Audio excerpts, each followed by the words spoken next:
ಎಲ್ಲರಿಗೂ ನಮಸ್ಕಾರ. ಮನೀಷಾ ನರೆಡ್ಸ್ಗೆ ನಿಮ್ಮೆಲ್ಲರಿಗೂ ಸ್ವಾಗತ.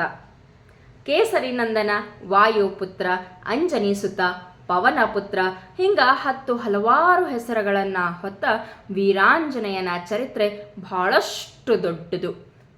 ಅಂತಹ ಚರಿತ್ರೆಯುಳ್ಳ ಹನುಮಂತನ ದೇವಾಲಯಗಳು ನೀವು ಬಹಳ ಕಡೆ ನೋಡ್ಬೋದು. ಸಣ್ಣ ಪುಟ್ಟ ಹಳ್ಳಿಗಳಾಗಲಿ, ದೊಡ್ಡ ದೊಡ್ಡ ನಗರಗಳಾಗಲಿ, ಎಲ್ಲ ಕಡೆ ಆಂಜನೇಯ ದೇವಸ್ಥಾನಗಳು ನಿಮಗೂ ಸಿಗುವುದು ಬಹಳಷ್ಟು ಸರಳ. ಎಲ್ಲ ದೇವಸ್ಥಾನಗಳಿಗೂ ಅದರದ್ದೇ ಆದ ವಿಶೇಷತೆ ಇರ್ತದ, ಅದರದ್ದೇ ಆದ ಪೂಜಾ ಕೈಂಕರ್ಯ ನಡೀತಿರ್ತದ. ಅಂತಹ ವಿಶಿಷ್ಟ ದೇವಾಲಯಗಳಲ್ಲಿ ಒಂದು ದೇವಸ್ಥಾನದ ಪರಿಚಯ ನಾನು ನಿಮಗೆ ಇವತ್ತು ಮಾಡ್ಸಕ್ಕೆ ಬಂದೀನಿ. ಇಲ್ಲೇ ಬೆಂಗಳೂರಿನೊಳಗೆ ಗಿರಿನಗರ ಒಳಗೆ ಇರುವಂತಹ ಕಾರ್ಯಸಿದ್ಧಿ ಆಂಜನೇಯ ದೇವಾಲಯ.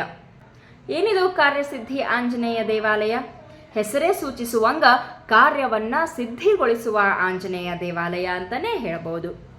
ಇಲ್ಲಿ ಸಹಸ್ರಾರು ಜನರು ಬಂದು ಹರಕೆಯನ್ನ ಹೊತ್ತು ತಮ್ಮ ಬಯಕೆಯನ್ನ ಈಡೇರಿಸಿಕೊಂಡು ಸಫಲರಾಗಿ ಹೋಗ್ತಾರ. ಅಂತಹ ಹರಕೆ ಯಾವುದು? ಇಲ್ಲಿಯ ಪೂಜಾ ವಿಧಿ ವಿಧಾನಗಳು ಯಾವುವು?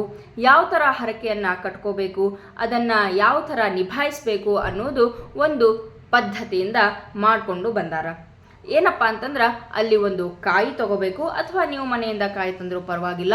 150 ರೂಪಾಯಿಗೆ ಒಂದು ಕಾಯಿಯನ್ನು ಅವ್ರು ಕೊಡ್ತಾರೆ. ಅದರದ್ದೇ ಆದ ಸಪ್ರೇಟ್ ಒಂದು ಕೌಂಟರ್ ಮಾಡ್ಯಾರ. ಅಲ್ಲಿ 150 ರೂಪಾಯಿ ಕೊಟ್ಟು ಒಂದು ಕಾಯಿಯನ್ನು ತಗೋಬೇಕು. ಅದರ ರಿಸಿಪ್ಟ್ ತಗೊಂಡು ಒಂದು ದೊಡ್ಡ ಹಾಲ್ ಅದ, ಅಲ್ಲಿ ಹೋಗಿ ನೀವು ಕೂಡಬೇಕು. ಅಲ್ಲಿ ಒಬ್ಬರು ಅರ್ಚಕರು ಬಂದು ನಿಮಗೆ ಪೂಜಾ ವಿಧಿ ವಿಧಾನಗಳನ್ನು ವಿವರಿಸಿ ಹೇಳ್ತಾರೆ. ನಿಮ್ಮ ಕಾಯಿ ಮ್ಯಾಗೂ ಒಂದು ನಂಬರ್ ಬರೀತಾರ, ಮಾರ್ಕರ್ಲೆ ಒಂದು ನಂಬರ್ ಬರೀತಾರ. ಆ ನಂಬರ್ ನಿಮಗೆ ಗೊತ್ತಿರಲಿ ಅಂತ ಹೇಳಿ ಆ ಕಾಯಿಯ ಅರ್ಚನೆಯನ್ನು ಮಾಡಿಕೊಂಡು ಆ ದೇವರ ಪ್ರದಕ್ಷಿಣೆಯನ್ನು ಹಾಕೊಂಡು ನೀವು ಆ ಕಾಯಿಯಲ್ಲಿ ಕಟ್ಟಿ ಬರಬೇಕು. ಹಾಗೆ 4 ದಿನ ಸತತವಾಗಿ ಪ್ರದಕ್ಷಿಣೆ ಹಾಕೊಂಡು 16 ದಿನಗಳ ನಂತರ ನೀವು ವಾಪಸ್ಸಲ್ಲಿ ಹೋಗಿ ಕಾಯಿಯನ್ನು ಬಿಚ್ಕೊಂಡು ಮನೆಗೆ ತಂದು ಅದರಿಂದ ಸಿಹಿ ತಿಂಡಿಗಳನ್ನು ಮಾಡಿ ಹಂಚುವುದರ ಮೂಲಕ ನಿಮ್ಮ ಹರಕೆ ತೀರ್ತು ಅಂತ ಹೇಳಲಾಗ್ತದೆ. ಅಂತಹ ಒಂದು ವಿಶಿಷ್ಟ ಪೂಜಾ ವಿಧಿ ವಿಧಾನವಿರುವ ದೇವಾಲಯಕ್ಕೆ ನಾನಿವತ್ತು ನಿಮಗೆ ಕರ್ಕೊಂಡು ಹೋಗ್ತೀನಿ. ಬರ್ರಿ ದರ್ಶನ ಮಾಡ್ಕೊಂಡು ಬರೋಣಂತ.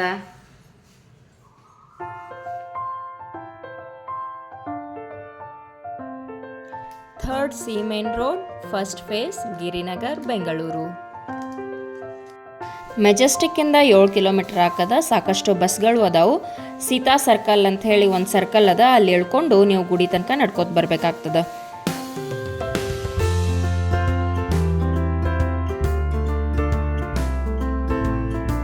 ಮುಂಜಾನೆ 6:30ಯಿಂದ 1, ಸಂಜೆ 5:30ಯಿಂದ 9 ಈ ಗುಡಿ ತೆರೆದಿರ್ತದ.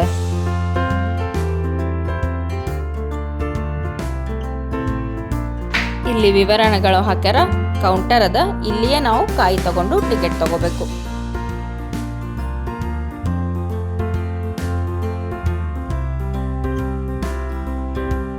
ಇದು ನೋಡ್ರಿ ರೆಸಿಪ್ಟ, ಪೂರ್ಣಫಲ ಅಂತ ಹೇಳಿದ್ರ ಹೆಸರ. ಅವ್ರ ಡ್ಯೂ ಡೇಟ್ನು ಬರೆದು ಕೊಡ್ತಾರೆ. 16 ದಿವಸ ಆದ್ಮೇಲಿಂದು ಆನ್ಲೈನ್ ಪೇಮೆಂಟ್ ವ್ಯವಸ್ಥೆನೂ ಮಾಡ್ಲಾಗ್ಯದ.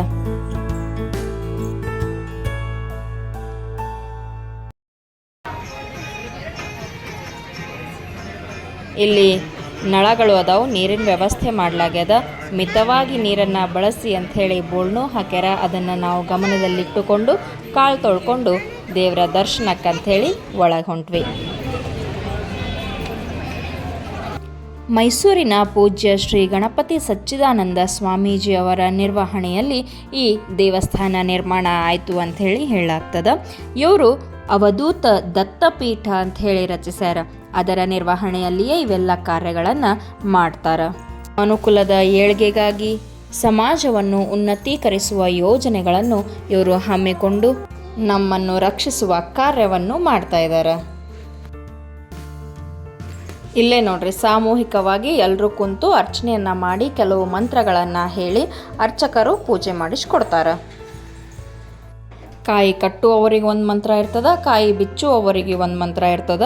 ಅವರು ಯಾರು ಯಾವ ಮಂತ್ರವನ್ನು ಹೇಳಬೇಕು, ಎಷ್ಟು ಪ್ರದಕ್ಷಿಣೆ ಹಾಕಬೇಕು ಅನ್ನೋ ಎಲ್ಲ ಇನ್ಫಾರ್ಮೇಷನ್ ಕೊಡ್ತಾರೆ. ಇಲ್ಲಿ ನೋಡ್ರಿ ಎಷ್ಟು ಜನ ಅದಾರ. ಇಲ್ಲಿ ಕಟ್ಟಿ ಮಾಡ್ಯಾರ, ಕೂಡ್ಬೋದು ನಾವು ಒಳಗೆ. ಇಲ್ಲಿ ಕಾಯಿನೂ ನೋಡ್ರಿ ಎಷ್ಟು ಜನ ಕಟ್ಟ್ಯಾರ. ಇಲ್ಲಷ್ಟೇ ಅಲ್ಲ, ಹೊರಗಂತೂ ಇನ್ನೂ ಸಿಕ್ಕಾಪಟ್ಟೆ ಕಾಯಿಗಳದಾವು.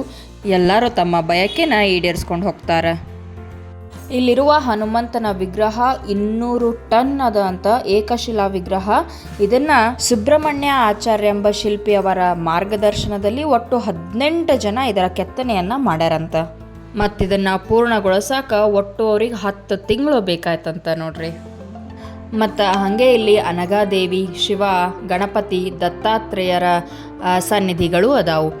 ಪ್ರತಿ ಶುಕ್ರವಾರ ಅನಘಾದೇವಿ ಪೂಜೆ ವಿಶೇಷವಾಗಿ ಆಗ್ತದಂತ. ಎಲ್ಲ ಮುತ್ತೈದೆಯರು ಬಂದು ಇಲ್ಲಿ ದರ್ಶನ ಮಾಡ್ತಾರಂತ. ಎಲ್ಲರೂ ಪ್ರದಕ್ಷಿಣೆ ಹಾಕೋದ್ರಿಂದ ರಶ್ ಭಾಳ ಅದ. ಒಳಗೆ ದೇವ್ರ ಮೂರ್ತಿದು ಫೋಟೋಸ್ ಅಲಾವಿಲ್ಲ, ಹಾಗಾಗಿ ನಾನು ನಿಮಗೆ ತೋರ್ಸೋಕ್ಕಾಗಲಿಲ್ಲ. ಆದರೆ ನೀವು ಒಂದ್ಸಲ ಖಂಡಿತವಾಗಿ ಭೇಟಿ ಕೊಡಲೇಬೇಕಾದಂತಹ ದೇವಾಲಯ ಇದು. ವರ್ಷಕ್ಕೊಮ್ಮೆ ಹನುಮಾನ್ ಜಯಂತಿ ದಿವಸ 12 ದಿನಗಳ ಕಾಲ ಸತತವಾಗಿ ಇಲ್ಲಿ ಮಹೋತ್ಸವ ನಡೀತದ. ಡಿಸೆಂಬರ್ನಾಗ ನಡೆಯುವಂತಹ ಈ ಉತ್ಸವಕ್ಕೆ ಸುಮಾರು 35,000ಕ್ಕಿಂತ ಹೆಚ್ಚು ಜನ ಬರ್ತಾರಂತ. ಅಂತಹ ಒಂದು ವಿಶೇಷವಾದ ಮಹೋತ್ಸವವನ್ನು ಆಚರಿಸುವಂತಹ ದೇವಾಲಯ ಇದು. ಅಷ್ಟಭುಜಾಕೃತಿಯಲ್ಲಿ ನಿರ್ಮಿಸಲಾಗ್ಯದ.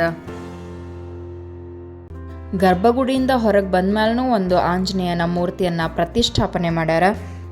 ಎಲ್ಲರೂ ಇಲ್ಲಿ ಹೂವಿನ ಹಾರ, ಎಲೆಯ ಹಾರ, ವೀಳ್ಯದೆಲೆ ಎಲ್ಲವನ್ನ ತಂದು ಸಮರ್ಪಣೆ ಮಾಡ್ತಾರೆ. ಪಾದ ಮುಟ್ಟಿ ನಮಸ್ಕಾರ ಮಾಡ್ತಾರೆ. ಕುಂಕುಮಾರ್ಚನೆ ಮಾಡಿ ಇಲ್ಲಿ ದೀಪವನ್ನು ಬೆಳಗಲಾಗ್ತದೆ.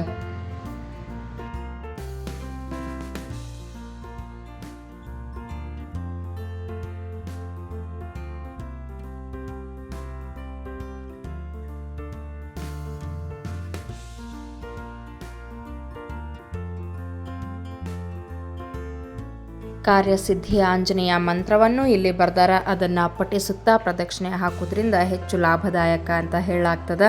ಮತ್ತು ಪ್ರಸಾದದ ವ್ಯವಸ್ಥೆನೇ ಇರ್ತದೆ. ಸಾಲಾಗಿ ಬಂದು ಪ್ರಸಾದನ ಸ್ವೀಕರಿಸಿ ನಾವು ನಮಸ್ಕಾರ ಮಾಡಿ ಹೊರಬಂದ್ವಿ. ಇದು ಇವತ್ತಿನ ಸಂಚಿಕೆ. ನಾಳೆ ಶನಿವಾರ ಆಂಜನೇಯನ ವಾರ. ನೀವು ಹೋಗಿ ನಿಮ್ಮ ಬಯಕೆಯನ್ನು ಈಡೇರಿಸ್ಕೊಂಡು ಹರಕೆಯನ್ನು ಹೊತ್ತು ಬನ್ನಿರಿ ಅಂತ ಹೇಳ್ತಾ ಈ ಸಂಚಿಕೆ ನಾನು ಮುಗಿಸ್ತಾ ಇದ್ದೀನಿ. ಮತ್ತು ಮುಂದಿನ ವಿಡಿಯೋದಲ್ಲಿ ಭೇಟಿಯಾಗೋಣಂತ. ಎಲ್ರಿಗೂ ನಮಸ್ಕಾರ. ನಿಮ್ಮ ಬೆಂಬಲ ನನ್ನ ಹಂಬಲ.